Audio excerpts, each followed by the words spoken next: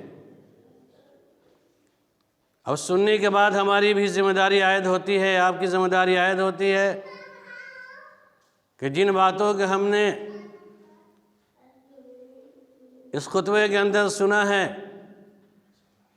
اور سننے کے بعد ہم نے انکار کر دیا عملی اعتبار سے، تو پھر نجات کی امید نہیں رکھ سکتے ہیں۔ مسلمانیت کا لیبل لگا کر کے سماج میں گھومتے رہیں اور سارے کام ہم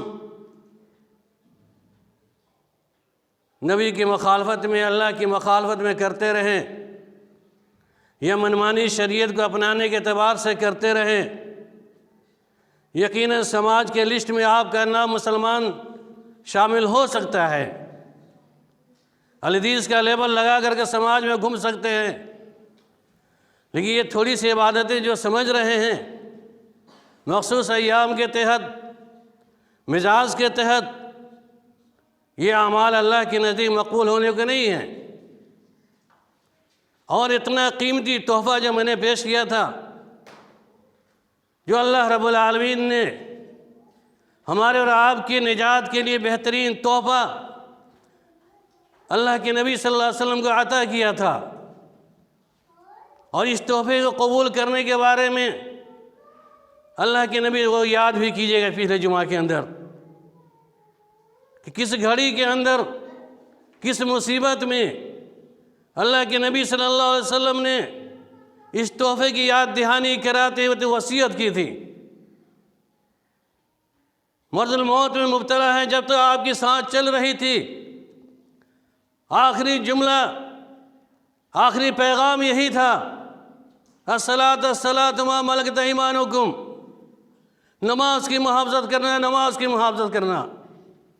شاید کہ اللہ کے نبی صلی اللہ علیہ وسلم کی یہ وصیتیں آپ کے ذہن و دماغ میں نہیں بیٹھ رہی ہیں، اور نہیں بیٹھنے کی وجہ ہے کہ آج ہماری مسجد ویران نظر آ رہی ہے، ساری برائیاں ہم پہ لطمت ہو چکی ہیں، ساری برائیوں کے اندر ہم پھنس چکے ہیں، جس کی وجہ سے ساری عبادتیں جو بھی کرتے ہیں، تسبیح و تحمید، ذکر و اذکار، یہ رائیگاں چلی جا رہی ہیں۔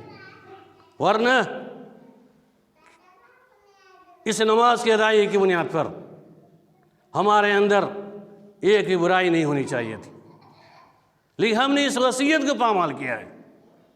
قیامت کے دن اللہ کے نبی صلی اللہ علیہ وسلم سوال کریں گے، اور آپ نے پہلے ہی پیغام دیا تھا، لا تسود وجہی یوم القیامہ، میری امتی کے لوگوں، قیامت کے دن تم میرے چہرے کو کالا مت کر لینا، میرے چہرے کو کالا ہونے سے بچا لینا۔ اس کی وجہ یہ تھی کہ آپ نے ارشاد فرمایا تھا، میرے مرنے کے بعد من یعیش من بعدی فسیرا اختلافا کثیرا، بہت زیادہ اختلاف دیکھو مرنے کے بعد۔ علیکم بسنتی و سنت خلفائے راشدین، تم مضبوطی سے تھام لینا میری سنت کو اور خلفائے راشدین کی سنت کو۔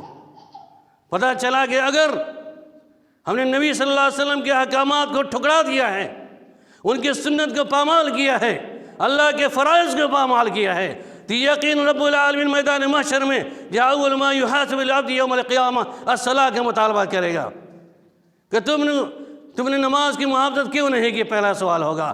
وہیں اگر شرک بدعات میں مبتلا ہوں گے تو رب اللہ کے نبی صلی اللہ علیہ وسلم حوض کوثر سے دھتکارتے ہوئے نظر آئیں گے۔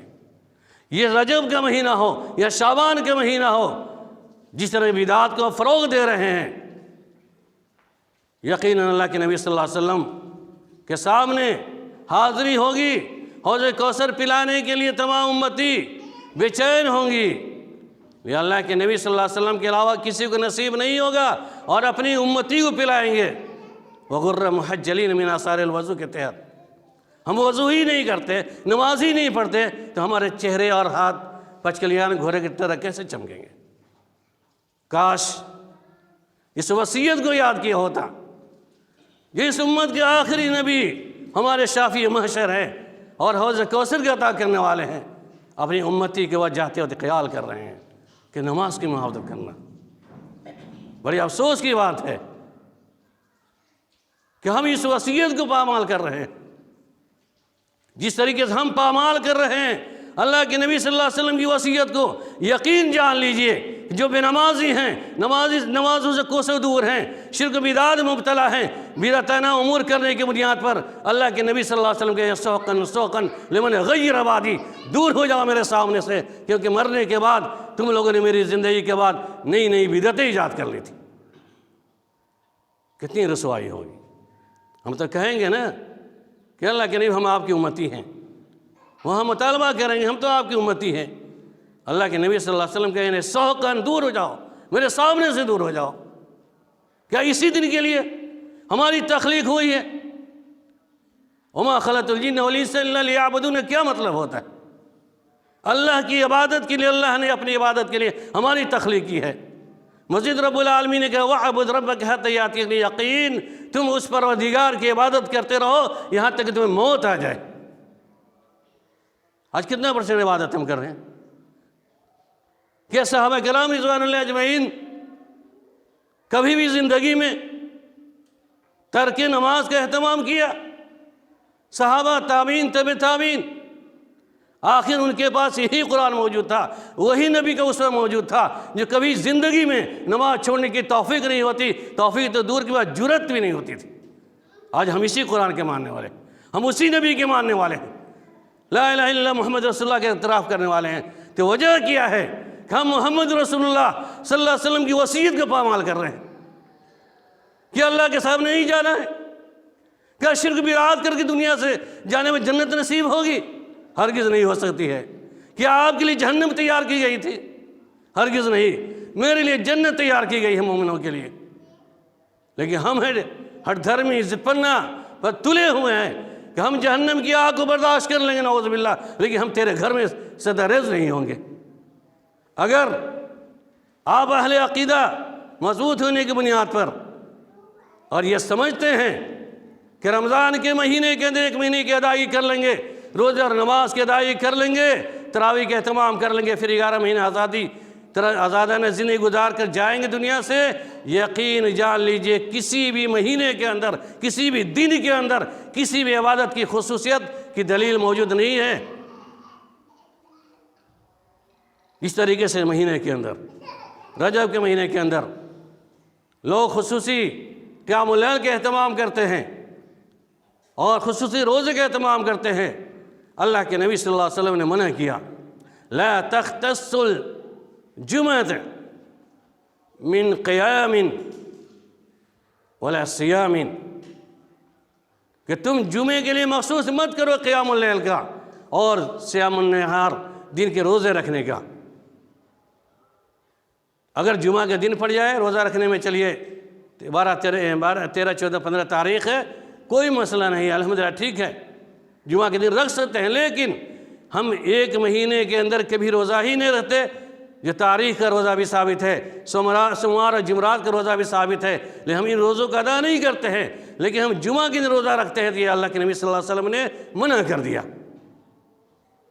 بیائے نہیں، اسی حدیث سے اجلال کرتے محدثین نے کہا کہ ان عبادتوں کو کرنا خصوصی اعتبار سے 15ویں شعبان کے اندر، دین کے اندر روزہ رکھنا، رات میں قیام اللیل کا اہتمام کرنا، نماز کی ادائیگی کرنا جائز نہیں ہے، کہ خصوصیت کے اعتبار سے سال کے 12 مہینوں کے اندر 360 دن کے اندر ایک بھی ایسا دن نہیں ہے جس میں اللہ کے نبی صلی اللہ علیہ وسلم نے خصوصیت سے روزہ رکھنے، نماز پڑھنے کا حکم دیا۔ اگر خصوصیت کے اعتبار سے نماز پڑھنے کی تلقین ہوتی یا حکم ہوتا تو آپ جمعہ کے دن جو ہفتے کا عید کہلاتا ہے، آپ کہتے اس رات قیام کیا کرو، لیکن آپ نے نہیں کہا۔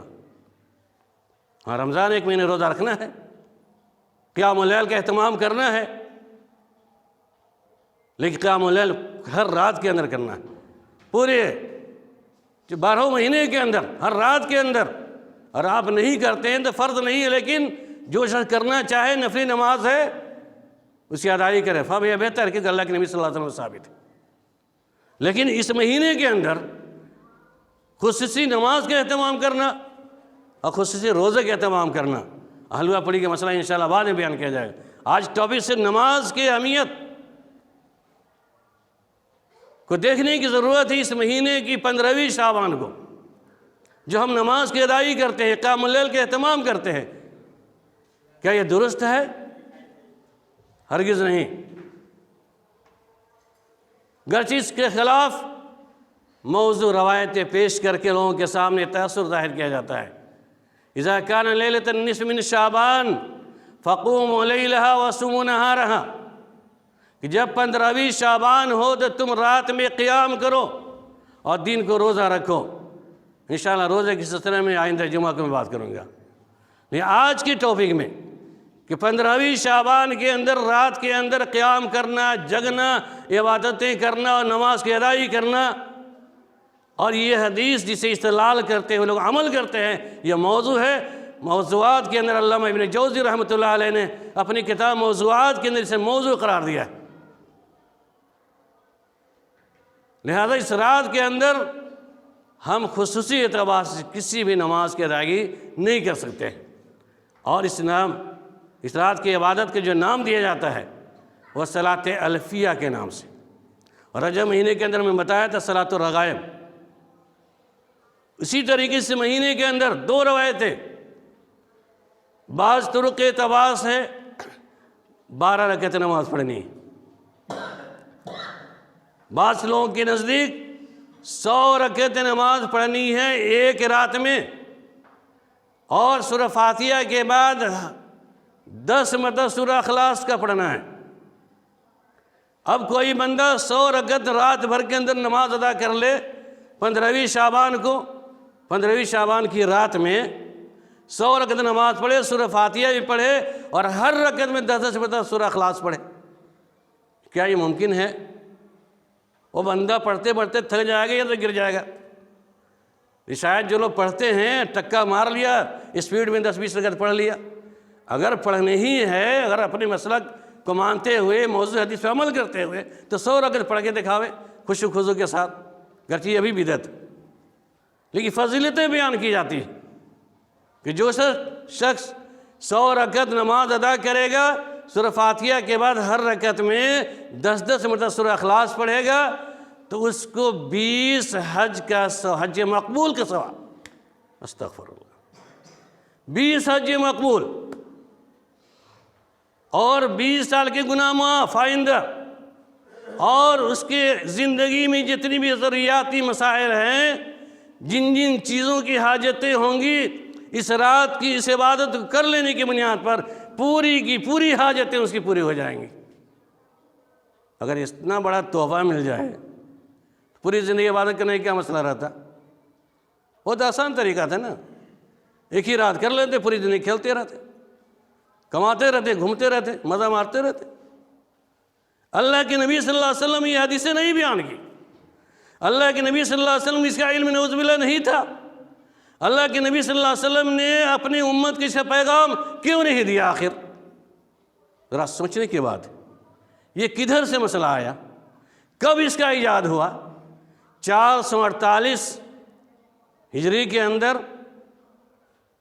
مجوسیوں نے ایجاد کیا تھا بیت المقدس کے اندر۔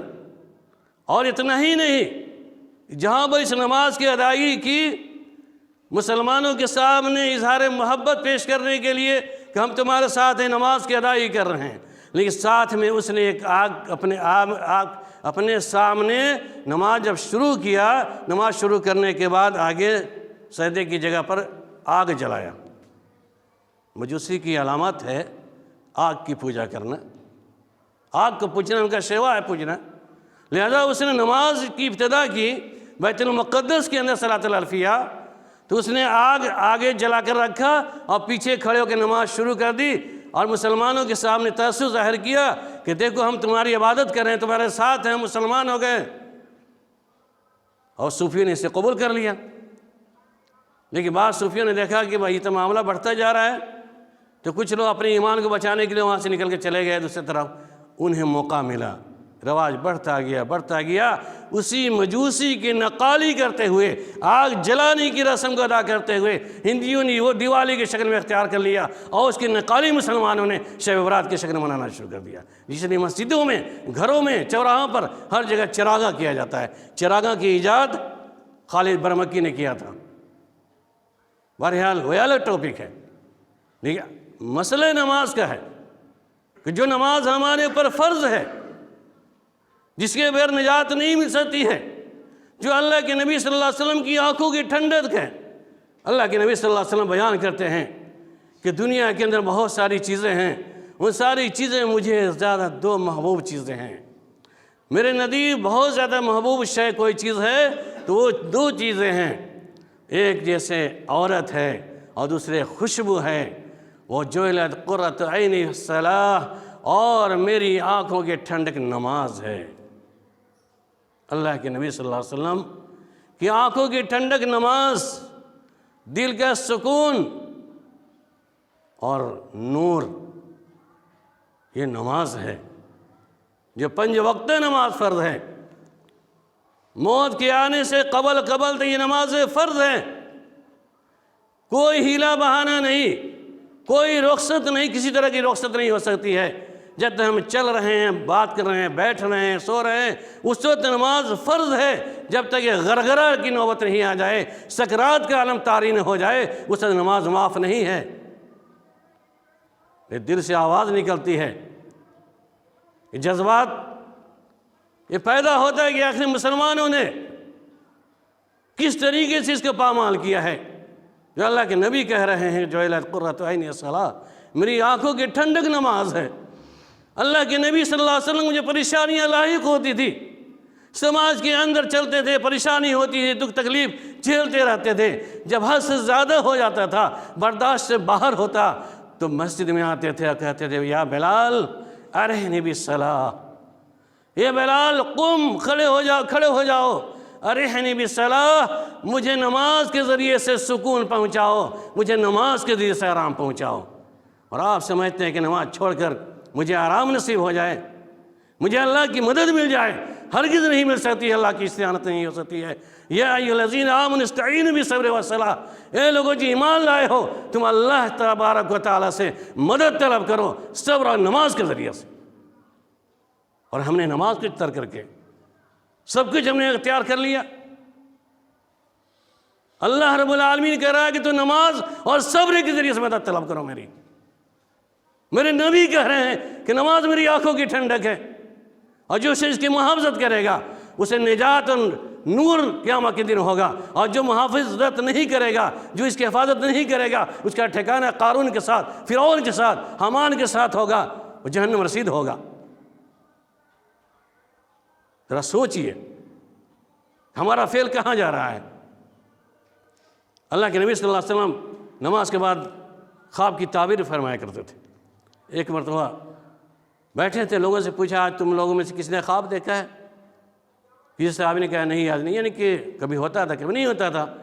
اللہ کے نبی صلی اللہ علیہ وسلم کہتے ہیں کہ میں نے آج رات خواب دیکھا ہے، آج میں نے رات میں خواب دیکھا جس کے اندر میں دیکھ رہا ہوں کہ ایک آدمی ہے جو منہ کے بل زمین پہ لیٹا ہوا ہے، چہرہ زمین پہ ہے اور پیٹھ اس کا اوپر ہے، یہ چیز کو ہم پٹ کہتے ہیں، وہ لیٹا ہوا ہے، اور ایک آدمی ہے جو اس کے سر کے قریب کھڑا ہوا ہے، اور کھڑے ہونے کے بعد اس کے سر پہ پتھر مارتا ہے زور سے، اور پتھر چھٹک کے چلا جاتا ہے ادھر، اور اس کا سر الگ ہو جاتا ہے۔ یہ کیفیت بار بار ہو رہی ہے، یہ کیفیت بار بار ہو رہی ہے۔ میں نے پوچھا جبرائیل یہ کون لوگ تھے؟ یعنی کہ میں نے خواب میں سوال کیا، میں نے سوچا کہ آخر یہ معاملہ کیا ہے، یہ دو آدمی کون ہیں؟ اس طریقے سے صدائیں مل رہی ہے خواب کے اندر۔ اللہ کے نبی صلی اللہ علیہ وسلم، خواب جھوٹا نہیں ہو سکتا ہے، ہمارے اور خواب جھوٹے ہو سکتے ہیں، لیکن اللہ کے نبی صلی اللہ علیہ وسلم کا خواب جھوٹا نہیں ہوتا ہے۔ چنانچہ رب العالمین وحی کی جو شکلیں ہوتی ہیں، یا تو خواب کے ذریعے سے، نہیں تو گھنٹی کی شکل میں، نہیں تو جبرائیل صلی اللہ علیہ وسلم آ کے بتاتے تھے۔ چنانچہ اللہ کے نبی صلی اللہ علیہ وسلم کو بتایا گیا کہ ایسے لوگ ہیں جو قرآن کو تو پڑھتے تھے، قرآن کی تلاوت کرتے تھے، لیکن قرآن کے اعتبار سے عمل نہیں کرتے تھے، اور یتنامون فی صلاۃ الفجر، اور یہ فجر کی نماز میں سوئے رہتے تھے۔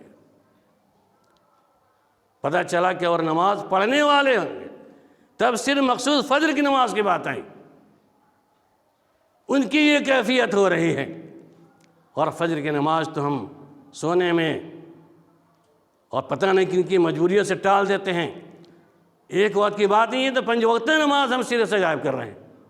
ایک وقت فجر کی نماز چھوڑنے کی بنیاد پر ان کے سروں پتھر سے کچلا جا رہا ہے۔ پھر اللہ کے نبی صلی اللہ علیہ وسلم نے کہا تھا تحترقون تحترقون تحترقون، تم جل رہے ہو، تم جلتے جا رہے ہو۔ ثم صلی الظہر فغسلتھا، جو شخص ظہر کی نماز ادا کرتا ہے تو وہ غسل کرتا ہے، دھل جاتا ہے اس کا گناہ، ظہر کی نماز۔ پھر عصر کے بعد تحترقون تحترقون، پھر عصر، مغرب، عشاء، فجر۔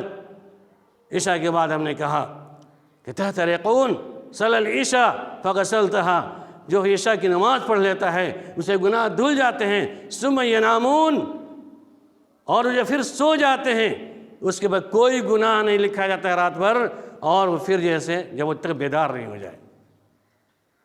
ہم رات میں تو سوتے نہیں جلدی، موبائل میں، واٹس ایپ، فیس بک، چیٹنگ میں لگے رہتے ہیں، ماں باپ سے چھپا کر کے موبائلوں میں چیٹنگ کر رہے ہیں، غیروں سے، غیر لڑکیوں سے چیٹنگ کر رہے ہیں، لڑکیاں میں غیر لڑکوں سے چیٹنگ کر رہی ہے۔ اللہ کے سامنے تو سب کو رجسٹرڈ ہو رہا ہے۔ آپ جتنا چکمہ دینا چاہیں دے لیں سماج کے لوگوں کو، اپنے والدین کو چکمہ دے لیں، خواہ وہ لڑکیاں ہوں یا لڑکے ہوں، دونوں کی عادتیں بری ہو چکی ہے آج کل۔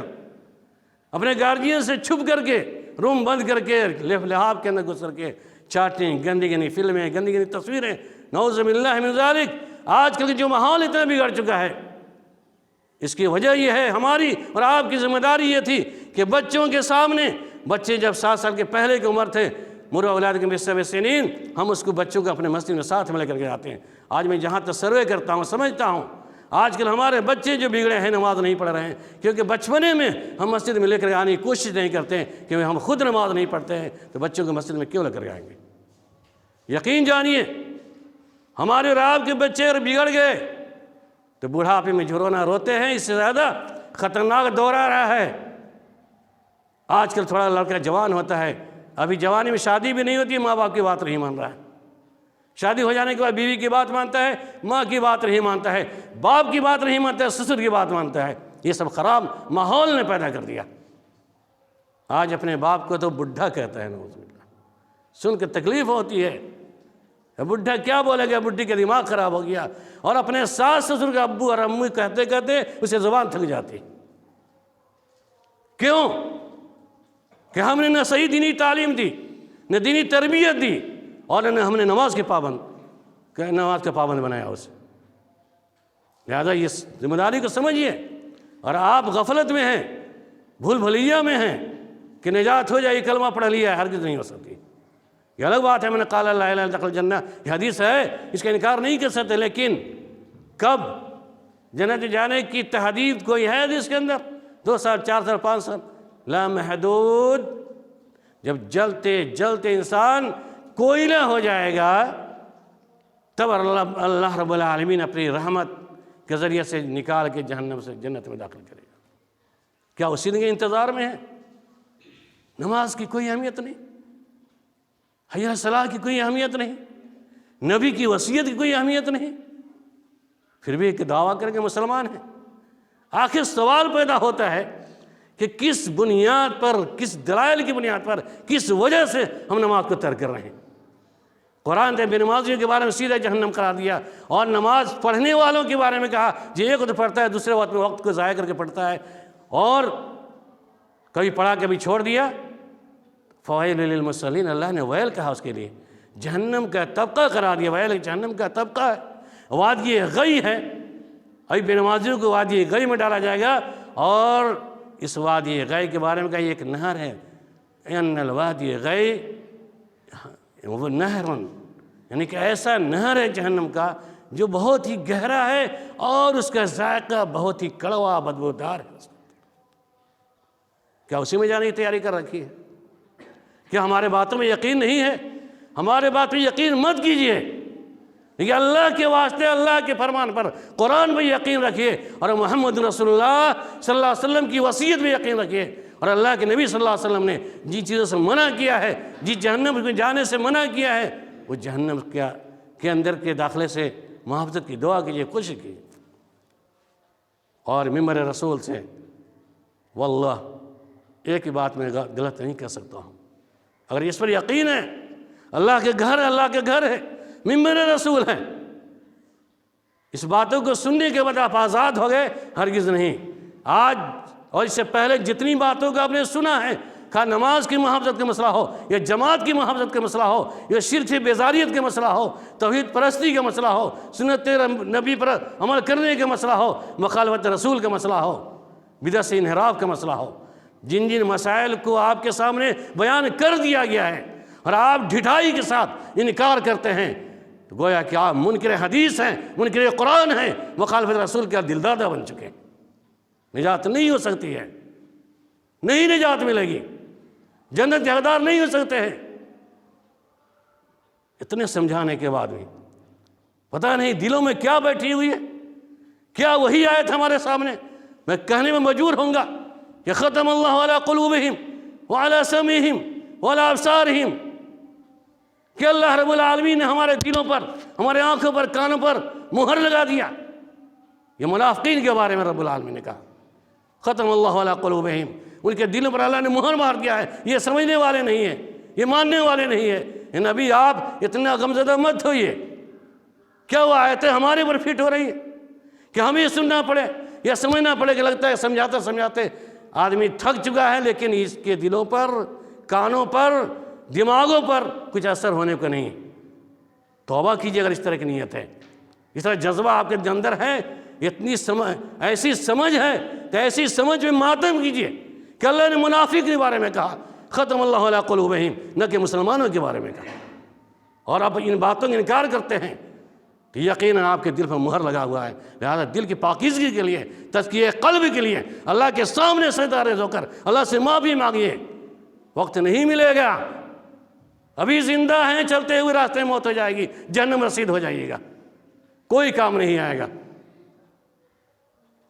لہذا اس مہینے کی رات کے اندر، 15ویں شعبان کی رات کے اندر نماز پڑھنے کی روایت ہے ہی نہیں، اور بھی روایتیں پیش کی جاتی ہیں۔ اللہ کیوں کہ اس رات کا قیام کرے، کیونکہ اللہ تعالیٰ شب برات کے اندر، 15ویں شعبان کے اندر سماع دنیا پر نازل ہوتا ہے، اور تمام مغفرت طلب کرنے والوں کو مغفرت کر دیتا ہے، سوال کرنے والے کے سوالوں کو پورا کرتا ہے۔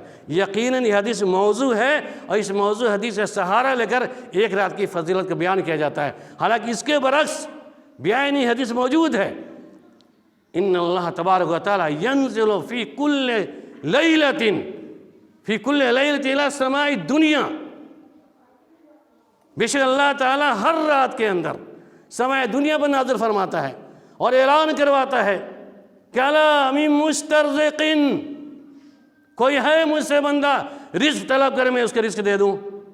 آج ہم رزق طلب میں، رزق تلاش میں بھٹکتے ہیں، دوستوں یاروں کہتے ہیں آج تو کمائی نہیں ہوئی، آج کچھ ملا نہیں، کچھ حاصل نہیں ہوا، دن میں دہاڑی بھی نہیں ملی۔ اللہ رب العالمین تو کہتا ہے کہ مجھ سے طلب کرو، کوئی بندہ ہے مجھ سے طلب کرنے والا؟ ہم کھراٹا لے کے سوئے رہتے ہیں، رزق کیسے ملے گی؟ نہ سونے سے پہلے نماز، اور نہ سونے کے بعد نماز، جگنے کے بعد نماز، دن بھر بے نماز. اللہ رب العالمین اس قیام اللیل کے اہتمام کیجئے 15ویں شعبان کا نہیں، ہر رات کے اندر، اور اس سے سوال کیے بیماری کے بارے میں، صحت یابی کے بارے میں، رزق کے مسئلے کے بارے میں، اپنے گناہوں کی مغفرت کے بارے میں. رب العالمین سمائے دنیا پر آ کر اعلان کرتا ہے کوئی بندہ ہے مجھ سے مغفرت طلب کرے میں اس سے بخش دوں. یہ مسئلہ صحیح حدیث کے روشنی میں ہے، اور ہر رات اللہ تعالیٰ سمائے دنیا پر نازل ہوتا ہے، نہ کہ مخصوص رات شب برات کے اندر. انشاءاللہ اس نماز کے سلسلے کو آپ نے مسئلے کو سمجھ لیا کہ اس رات کے اندر کوئی نماز خصوصی اعتبار سے ثابت نہیں ہے. اور انشاءاللہ انہیں جمعے کے اندر اس مہینے کی فضیلت اور روزے رکھنے کے سلسلے میں مزید باتیں ہوں گی. رب العالمین سے دعا کرتے ہیں ہمارے اللہ ہم تمام لوگوں کو صحیح سمجھ کی توفیق عنایت فرمائے. ہمارے اللہ اس مہینے کے علاوہ پورے مہینے پوری زندگی تا حیات جب ہماری زندگی باقی بارے اللہ ہم لوگوں کو اپنے مرضی کے اعتبار سے زندگی گزارنے کی توفیق عنایت فرمائے. آمین ثم آمین وآخر دعوانا ان الحمد للہ رب العالمین. بارک اللہ لی ولکم فی القرآن العظیم. نفعنی وإياكم بالآيات والذکر الحکیم. إنه تعالى جواد ملك الرؤوف الرحيم.